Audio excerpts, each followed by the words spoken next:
As we all know, milk prices have been strong over the past couple of seasons. However, we're now also experiencing pressures associated with a reduced national milk volume and a negative trend in milk price projections. This revenue pressure, combined with fast rising input costs and interest rate hikes, is seeing farm businesses' profit margins significantly squeezed. So how are farmers managing their way through the current economic climate to maintain profitability? Over the next 2 episodes, you'll hear from a group of farmers who have kindly agreed to talk about their approach. I'll be asking them how they're coping, how they calculate their profit from various inputs like supplements, and how they go about budgeting when things are changing so quickly. In this first episode, we're joined by Dan King and Marc Jones. Dan and his wife Kate are owner-operators on the West Coast. Marc and Nia are 50-50 share milking 700 cows at Mamaku Bay of Plenty and contract milking 500 cows in Tirau, Waikato. And in part 2, which will be out in a couple of weeks, you'll hear from Waikato owner-operator John Blewett and Canterbury's Kylie Marriott, a herd-owning lower-order share milker. My name's Ben Chapman-Smith, and I hope you enjoy this episode. And just a couple of quick notes. If you're looking for a great course to help you manage the numbers in your farming business, check out Dairy Training Limited's Business by the Numbers. Dairy Training, a subsidiary of DairyNZ, is aiming to run this course in every region in 2023, and courses start as soon as February. Go to dairytraining.co.nz/BBTN. That's /BBTN to learn more. And if you haven't already done so, be sure to subscribe to this podcast so you get notified when new episodes go live. Let's get started. Marc and Dan, thank you so much for giving up your time today. Out of your, it's a busy time of year. We're in the week leading up to Christmas. So thank you for giving up your time to be on the podcast. This is great. And I'm looking forward to this conversation. Marc, could you kick things off? Tell us a bit about where you're farming and your current roles. Yeah, so myself and my wife, Nia, we contract milk 500 cows in Tirau and share milk 700 cows in the Mamaku. We're in our second season. Yeah, just loving life. Explain that hint of an accent. How long have you been in New Zealand for? Yeah, I'm a bit of a lost Welshman. Got here about 6.5 years ago now. I'd been here on an OE back in 2007 initially. A friend of mine was playing rugby with Whotokoroa, came out to visit him. Then 2 years later, in 2009, came to work on the same farm for 2 years and just fell in love with dairying, pretty much, yeah. Brilliant. Yep. I remember we did a photo shoot on your farm for an Inside Dairy article, and there was a Welsh flag flying up the driveway there somewhere. Have you still got that at your new place? Yes, it's on my driveway, yeah. I climbed the tree. That was probably June the 2nd when we moved onto these farms. Climbed up a tree in the rough rain and pretty patriotic, the Welsh. Good man. Hey, and Dan, tell us about you and Kate and the family. Where are you farming? We're just out of Reefton on the West Coast. Just owner-operators, just a wee 73 hectares with 152 Kiwi Cross cows. Yeah, so that's where we're at. Fantastic. How long have you owned the farm, Dan? This is our 9th season here, yep. So, we're share milking, 50-50 share milking before we came here. Are you born and raised on the West Coast? Not really. Sort of born in Nelson, and my parents were sort of early in their dairy career, sort of when I was a toddler. So, moved around a fair bit as they sort of progressed up the ladder, and from Nelson up to North Island, and then back down to the South Island to the West Coast. Yeah, so I've spent most of my life on the coast. Good stuff. Hey, well, I've got a list of questions here, and what I'd like to do is put the same questions to both of you, if that's okay. So the first one is, tell us a bit about your farm production system, Marc. We'll begin with you. And also, what kind of assumptions, such as medium-term milk price, supplement cost, etc., have you used to establish that farm system? Yeah, that's an interesting question for us, actually, being in year 2 on these farms. Same farm owners on both farms, by the way. So I guess we've been through kind of a capital and system review probably 12 to 16 months ago kind of thing. And it was an all-grass system, 0 inputs, maize grown at the Tirau farm, nothing at the Mamaku and just young stock going off to the farm owners runoff. So we run the system too, pretty similar, but we've gone down the alley of putting in-shed feeding in for a couple of reasons, and probably a lot of people would tell us we're going the wrong way. But we're looking at animal health. Facial eczema is a big thing in the Waikato, as I'm sure a lot of people will know, and just general seasonality stuff that's going on, climate change, probably methane and that whole thing that is coming at us. We've been thinking, like, if we can get inhibitors into every cow every day consistently, that we've gone down that road, and we're budgeting on 300 kilos per cow. That'll probably get closer to half a ton just the season that we've had this year. Farm owners' philosophies are around the zero palm kernel, so the price that we are paying for per ton for our supplements is way above industry target, I'd say. And then people needing food, Ukraine, all that stuff, we're budgeting on 8+ in the medium term, to be honest with you. So that's where we're at. But a huge pasture focus within our system. Yeah. Thanks, Mark. And what about you, Dan? Yeah, so we're pretty well self-contained with our stock anyway. All our young stock stay on farm, and we winter everything on farm. We do buy in quite a bit of palm kernel, so we're sort of between a system 3 and a system 4, depending on the season, how much grass we grow. Last year was a pretty rough season, so we were a system 4 last season, feeding about 1,600 kilos of PK per cow. We'd normally feed about 1,100 to 1,200 kilos a cow, and that's including winter as well. We feed quite a bit through the winter to get condition on, and the young stock gets some of that too, so that's not all going to the cows. Yeah, so we've got irrigation, which covers about sort of a bit over a third of the farm, which sort of helps with the summers a bit. And we grow a bit of summer crop too, and winter crop. Good one. So you get a lot of rain, but you also, what are the summers like? Yeah, we can get some quite sort of nasty short dry spells in the summer. It can be anywhere from December through to March really, but it's normally sort of late January, February is our sort of tough period. We can be just about completely brown at times here. So yeah, and as far as the sort of medium term payout, we're sort of working on sort of $7 to $8 being sort of what we're going to sort of assume is sort of average from here on. So Dan, tell us about the approach that you and Kate have taken to dealing with these dramatically risen farm costs. So sort of two main things. Our two biggest costs are feed and fert. So this year we only contracted quite a small amount of palm kernel because it was quite expensive. And that was mainly, we could justify it at that price at the current payout, but we just only contracted a small amount so that if the payout does come back significantly, we've sort of got some flexibility to can it from there and back the PK right off. As far as the fert goes, we've done whole farm soil tests this year, and we've saved a bit of money. It's not a huge amount, but I think we've saved about $3 or $4 on our fert bill by being able to put a bit less a little bit less P on some of the paddocks that were above the optimum range. But also on the fert side, we've actually trying to increase our nitrogen in order to grow a bit more grass, so that we can sort of back off the PK a wee bit. I think that's a bit more efficient and a bit more cost effective. We're still under the 190 cap, but we're sort of trying to get closer to the 190. Are there any other things that you've done to reduce costs? Probably just trying to be a bit more proactive, getting culls away early, because we got bitten the year before last with our culls. We booked our culls in sort of normal time, sort of early May, and then they couldn't go because of COVID, and so they didn't end up leaving until sort of late June, which really buggered up our winter feed budget, which made last season quite tough, which, is considering it was so wet, it sort of compounded that issue.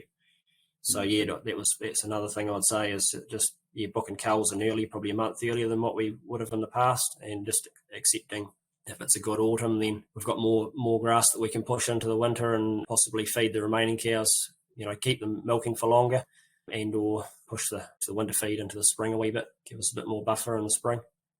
And Mark, what about you and Nia? What's your approach to these rising costs? Yeah, I guess our biggest thing, we're questioning every cost. It's a plan, you know, as farmers, we all go through this, say you do your annual budget, that looks spot on, oh, thanks, Mr. Bank Manager, and then you do your cash flow, oh, yeah, it's going to be in a deep hole, you know, pre-Christmas. Oh, yeah, it's all planned, but it's when you're in the eye of the storm, it's still pretty uncomfortable, you know, even though it's all planned. But, we're questioning every cost, I guess, and we'll revisit our cash flows now. You know, I guess this is relatively new, you know, in terms of where we budgeted and cash flow. We need to revise now. A lot of people would have already, you know, we might be behind the 8 ball on that. And a whole lot of communication with our accountants and bank manager. And to be honest, use a lot of the DairyNZ website, you know, this podcast. This is good listening to this, surrounding ourselves with good people as well. We're part of a business group. So, we've got a group chat on that, just bouncing ideas. Yeah. And I guess a lot of top 2-inch stuff, you know, it's a mindset to be able to roll with the punches a little bit. We know there's a little bit of headwind coming our way. I guess I'm setting myself up to not become fatigued. You know, you could look at our labour costs just with the scale we have. We need a lot of people and like chop, chop, chop. But what does that do to their lives? What does it do to me? You know, so a lot of top 2-inch stuff as well, to be honest with you, to complement the paper and pen kind of approach as well. Mark, what are your farm business principles and how are these useful in the current economic environment? That's a good one. You know, that's your peg in the ground. You shouldn't move, even though you question it sometimes. Like, we operate, me and myself, growth to enrich lives is kind of our motto. So if our business is growing, we're growing the people, we're growing the animals, we're tending the right way. But there's a whole framework that fits into that, you know, weighing your young stock, growing the right amount of pasture, growing your budget. You know, there's a lot that sits underneath that. So our peg in the ground is it growth to enrich people? I guess it's an age and stage thing. I feel like I'm a long way away from consolidation mode. So, we're in growth mode, growing a family, 3 kids now. Yeah. I guess through that is people, pasture and profit. The 3 pillars underneath that, I guess. But broken down. Just playing the long game. How are you going with, you know, holding the course on that, on what your sort of values are, your principles are in terms of the financial pressures? Do you feel like you're having to compromise at all on that, or can you stick pretty true to your mission? It's an interesting one. Like, no offense to Dan here, like our farm owners have got a principle of zero palm. And then we're looking at the feed that we are coming in, and it's relatively high cost. And you look at putting 30% PK in, and jeepers, that drops the price a fair bit. You know, you look at them and you question your philosophies, but and then you go back and you're like, oh, what is the long game? And you're like, okay, let's see this through and see what the methane game brings into it and stuff like that. So I definitely question those philosophies. Sometimes we go through it, but just keep questioning, keep learning. Good on you. Hey, and Dan, what about you? Talk to us about your farm business principles and how that's going for you at the moment. We just sort of try to keep things simple, just run an efficient system, try and harvest as much grass as we can. No flash machinery, we only have gear that we need. It's like what makes the boat go faster sort of thing. If it makes the boat go faster, we get it. If it doesn't, we don't. And we've sort of been focusing on strengthening our equity position as much as we can. Any spare cash just goes to paying back debt really at this stage. And and I guess the benefit of that is if we get to we're sort of almost at a point now where we could just go interest only if we had a really tight season. So that's quite a saving, and having a lower amount of debt just means that it's less interest as well. So it's sort of 2 ways you're winning by paying back debt really. So it's almost like the work that you did beforehand has left you guys, you've got a bit more flexibility at the moment. Yeah, we used to be all about growth when we were share milking, and we sort of got a bit burnt out, to be honest, running a bigger farm, 800 cows, 50-50, and all the issues that come with that. Trying to just work more than what you should really be working, and not having enough balance, and especially when kids come along.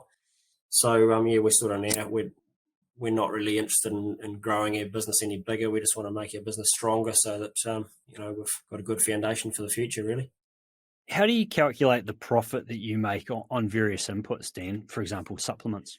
Yeah, we work on a response of 80 grams of milk solids per kilo of dry matter on our palm kernel sort of thing, and just work on sort of an $8 payout. That'll be 80 grams on an $8 payout, 64 cents, and our PKs, what we've contracted is costing us about 55 cents. So that's 9 cents profit, which is 16%. So that's kind of an example of how we would calculate the margin. Yeah. And what about you, Mark? Yeah, similar principles around that. To be honest, the other thing is the rule of 5% of milk price as well around cost per kilo is a similar equation. DairyNZ calculator on feed and stuff will play with that. Sometimes you don't listen to it. That's the thing, though. Yeah, those tools really similar to Dan and Kate there. Yeah, sure. Mark, you mentioned budgeting earlier, touched on it briefly. When do you start your budgeting process for the next season, and how do you actually go about putting your budget together? We're currently using Cash Manager. A lot of our peers in the business group using Figure and stuff like that. We have taken previous costs on board, so not through zero budgeting, but we're actually going through a process of questioning what we're doing with that as well with this current climate. So probably will speak to peers on who's doing zero budgeting, pros, cons, and probably have a play down that avenue and maybe do both. But that'll start Feb, March, kind of workload come off, crops on the ground, silage done, setting up cows for the next season pretty much. And yeah, those are important times to sit down and plan the following season, I guess. And Dan? Yes, so Kate she does the budgeting. I sort of look over it, but she sort of starts in February. And we pretty much just start with the previous year's budget, and then we sort of go through line by line and ask ourselves, what's going to be different here, and sort of make adjustments from there. So we're using BankLink, and we also do spreadsheets on Excel to work out what our production is going to be month by month and pay out from there. And we sort of just every month we're looking at actual production for that month, and then if there's been any adjustments to the payout or any expenses that have been considerably different from what we've expected, and we're also sending that through the accountants. We're getting updated tax estimates all the time too, so we can sort of play around with that as the season goes. If our tax is going to be sort of more or less, we're getting plenty of heads up. It's obviously difficult to predict weather and milk prices, which have an impact on milk income. Do you prepare various budget scenarios?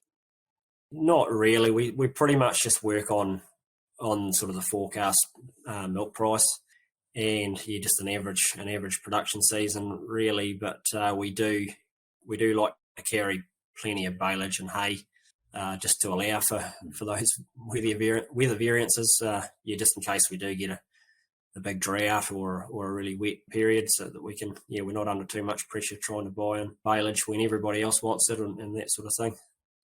How about you, Mark? I guess we're questioning every cost. The weather stuff, similar, like having feed on hand, be it homegrown baleage or hay or whatever.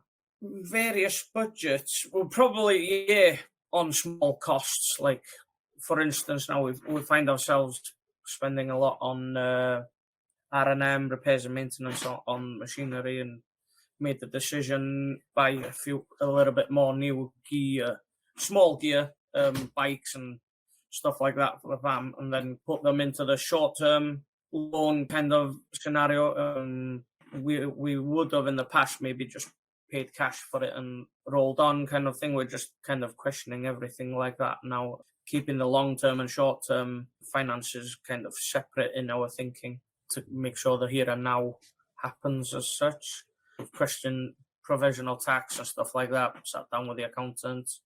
Can we tone that down? Our costs are going to be higher. Milk production is actually lower in the Waikato for this year. I think we're 7 or 8% down.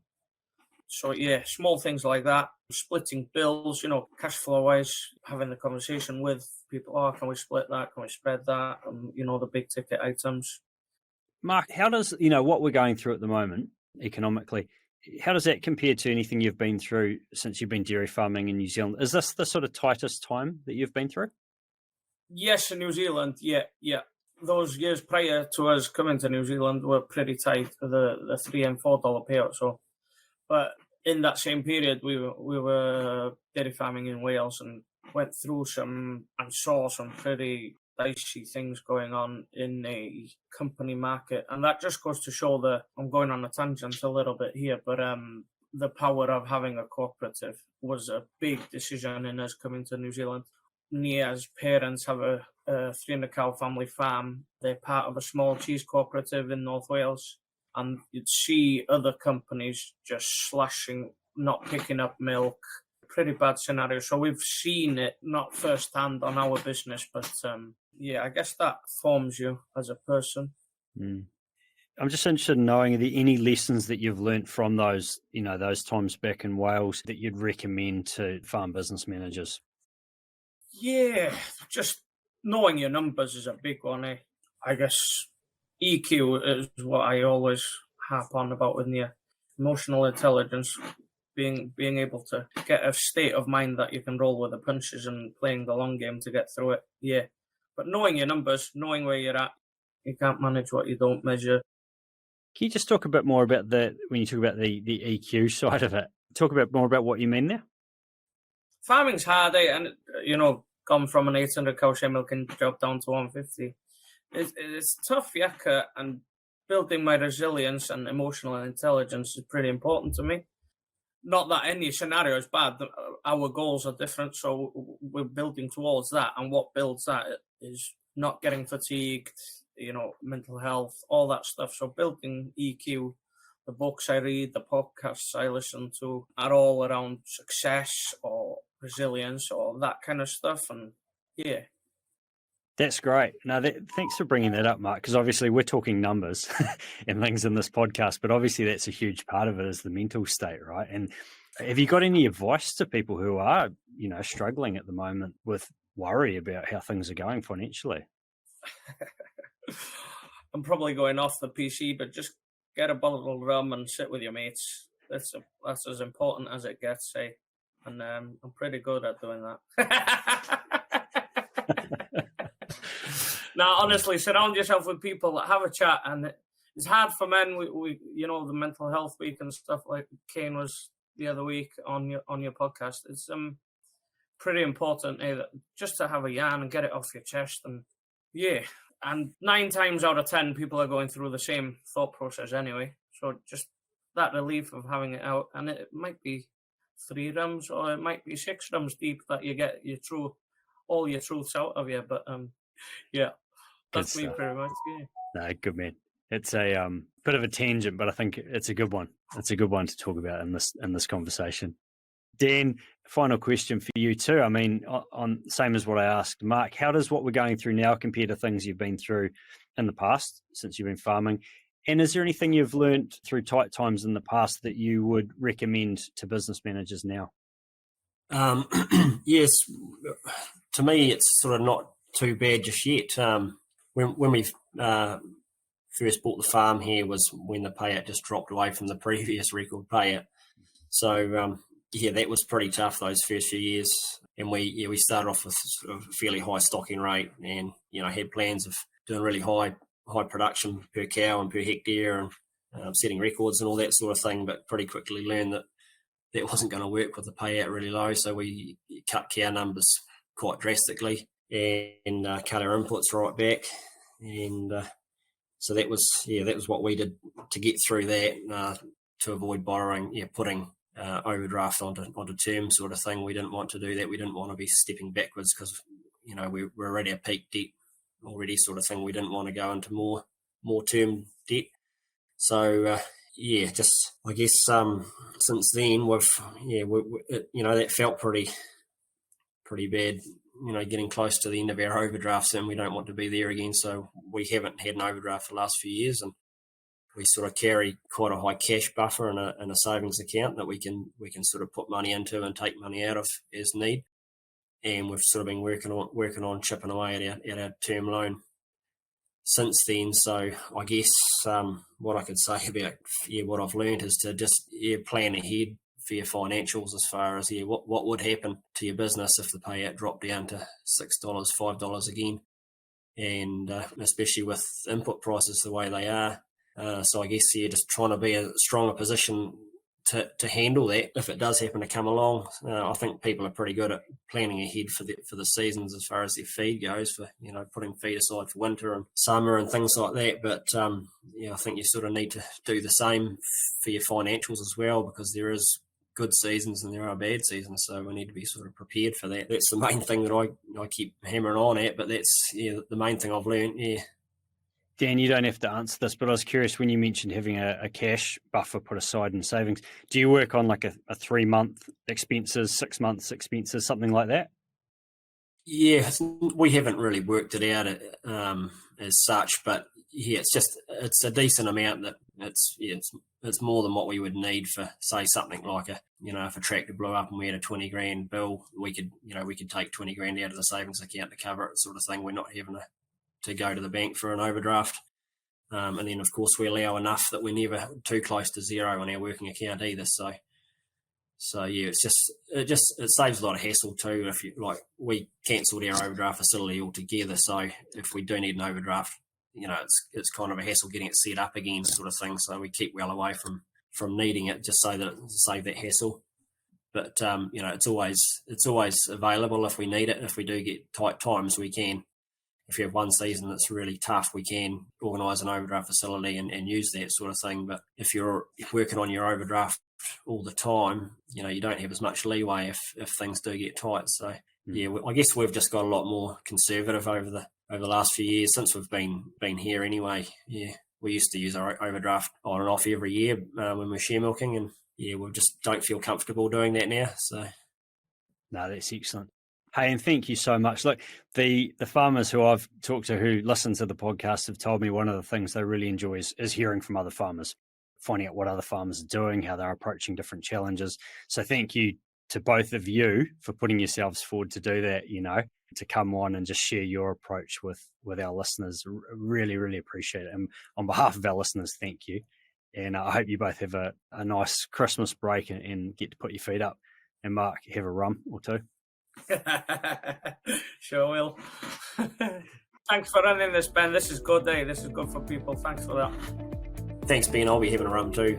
I'll have one with you, Mark. Come on. Thanks for tuning in to Talking Dairy. We hope you enjoyed today's episode. If you'd like to check out more of our podcasts, go to dairynz.co.nz/podcast or find us on your favourite podcast platforms. Catch you next time.